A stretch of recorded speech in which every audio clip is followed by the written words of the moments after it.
त्वचेच्या ज्या विविध समस्या आहेत त्या समस्यांकरता उपयोगी असणारी, उन्हाळ्यात फुलणारी आणि होळीच्या सणाकरिता उपयोगात येणारी ही आहेत बहुउपयोगी त्वचेच्या समस्या नष्ट करणारी पळस फुले. आणि या पळस फुलांचे आयुर्वेदानुसार बहुउपयोग आहेत. पूर्वीच्या काळी या फुलांपासून होळीच्या सणाला रंग तयार करण्यात यायचा. त्यामागे शास्त्रीय कारण आहे. तर त्याच पळस फुलांचे आपण आयुर्वेदिक उपयोग पाहणार आहोत.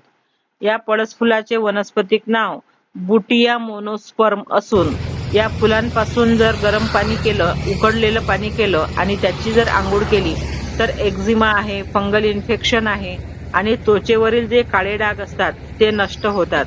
या फुलांचा जर लेप लावला शरीरावर तर शरीरावर आलेले, त्वचेवर आलेला काळपटपणा जो असतो तो निघून जातो. तसेच याच्यापासून बनवलेला जो काढा आहे तो शरीरातील जे टॉक्सिन आहे, विषारी द्रव्य आहेत ते बाहेर करण्यास मदत होते. मूत्रपिंडाचे आजार आहेत, लघवीत होणारे खडे आहेत, जळजळ आहे, किडनीवर होणारी सूजन आहे, याकरिता हे फुले अतिशय उपयुक्त आहेत. ज्यांना बद्धकोष्ठतेचा त्रास होतो, पचन मंद आहे, अशा लोकांसाठी हे उपयुक्त आहे. थायरॉइडची समस्या आहे, हार्मोन्स मध्ये संतुलन नसेल तर अशाकरिता सुद्धा हे फुले अतिशय उपयुक्त आहेत. उन्हाळ्याच्या दिवसात होणारी ऍसिडिटी आणि त्यापासून होणारे डोकेदुखी याकरिता सुद्धा ही फुले अतिशय उपयुक्त आहेत. याचे चूर्ण जर घेतले तर सर्व समस्या दूर होतात.